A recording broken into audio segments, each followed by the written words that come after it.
everyone! Today we are going to take down my dried flower Christmas tree. I actually expected to want to keep it up longer. We're about like early to mid-January right now, but I'm ready to have this space back.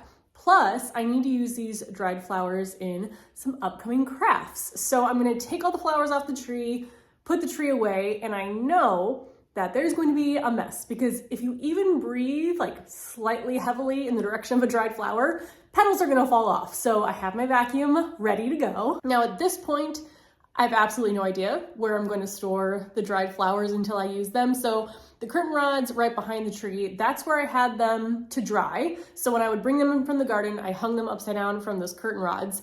But I want to leave the curtain rods empty, well, one for next year's flowers, but that'll be a ways away.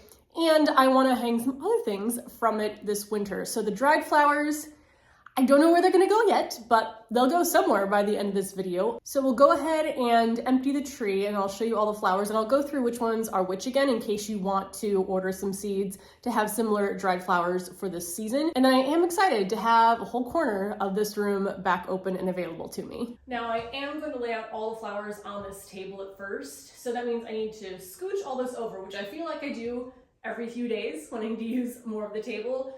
So part of me is like, should I keep all the stuff here? But it's pretty, so yes, I will. But let's go ahead and just move these plants and all my candlesticks over.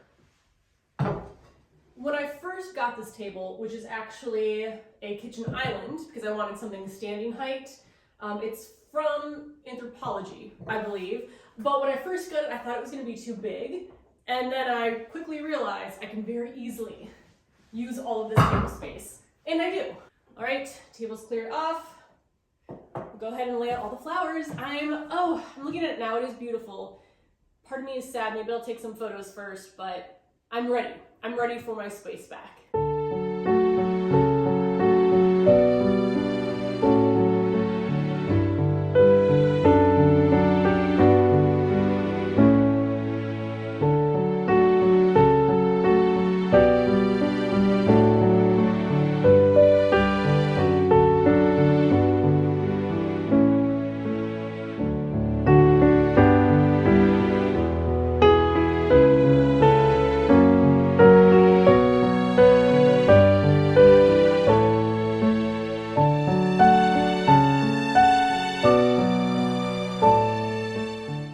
So the tree's down, and honestly, I expected more of a mess after taking it down. I think putting it up was even more messy, and maybe I just knocked most of the loose petals off then. I mean, obviously I still need a vacuum, but not as bad as I was expecting. And then here are almost all of the dried flowers. So these are all Gomphrena in this section.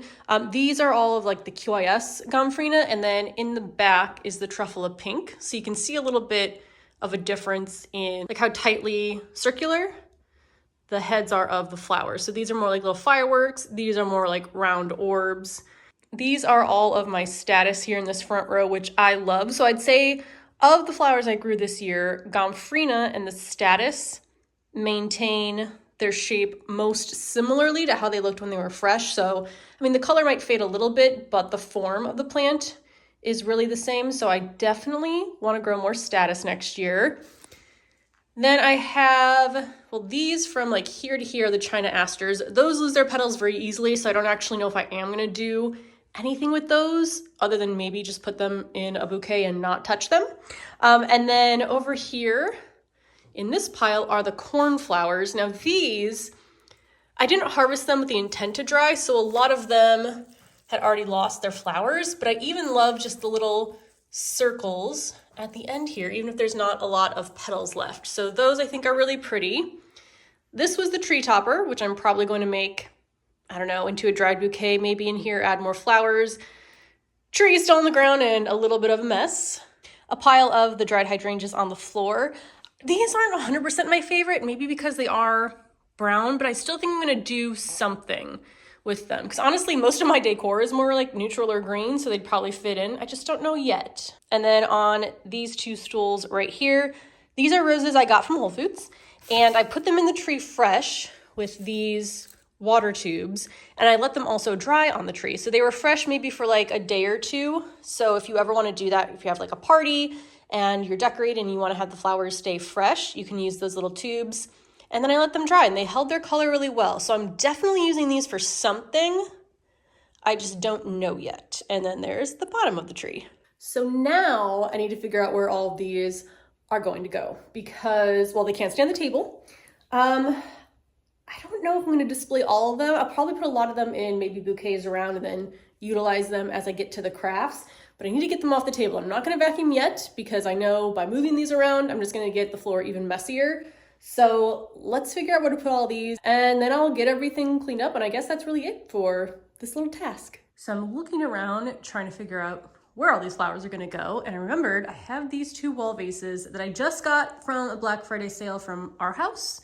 ARHAUS, and I had fresh flowers in them, but now they're empty. So I might as well add some dried flowers. I think, again, because this room right now, the colors are more kind of neutral, so I'm probably gonna go that direction, but let's see what I can come up with.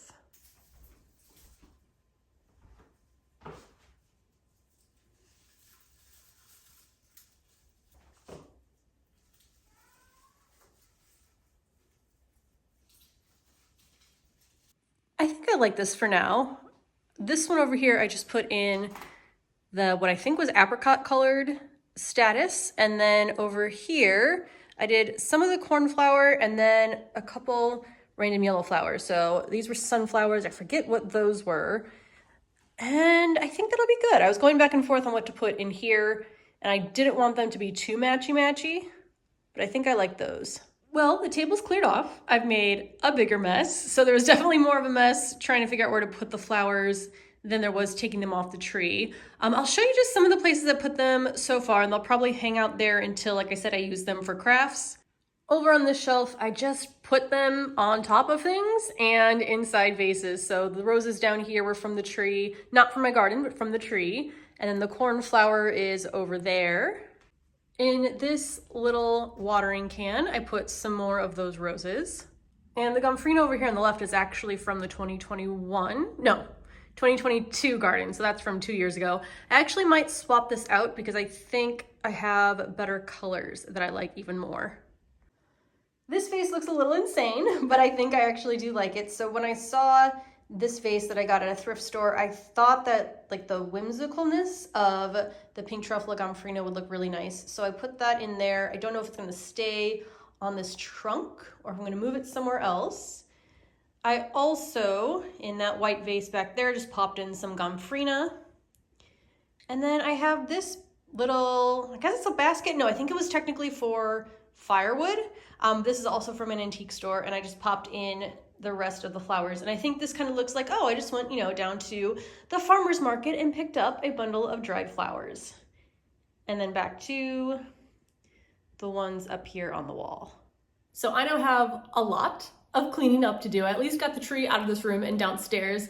I need to sweep, I need to vacuum. Dried flowers cause quite a bit of mess, but this is what I do. One of the questions I get asked the most when I show everyone all the flowers I'm drying is, what do you do with them? So the first thing is they go on the Christmas tree, then I take them off the Christmas tree. I kind of just leave them around the room, and then I will do some of my projects. So some of the things I will do is I'll create a wreath. I like to have a wreath that I make like from last year's garden and then have that through the season. I'm also going to make a wreath for Valentine's Day, assuming that all goes as planned. I obviously have the bouquets. I'll leave the bouquets that I like. For example, like these will probably stay there for a while. And then I also just give them away. So like I said before, I have some friends that use dried flowers in things that they sell. So I would rather be able to supply them with dried flowers for free instead of them having to, source them from somewhere else. So that's everything. And usually I get through the dried flowers for the most part from the previous year before I start drying flowers for the next year. So everything from 2023 was what was on the tree, now off the tree. I'll probably use all that up or give that away before I have my dried flowers from the 2024 garden. So that is going to be everything. I love having the flowers throughout the rest of the season because it's a great reminder when it's currently snowing outside of what's to come in the garden. So thank you so much for watching, and I will see you in the next video. Bye.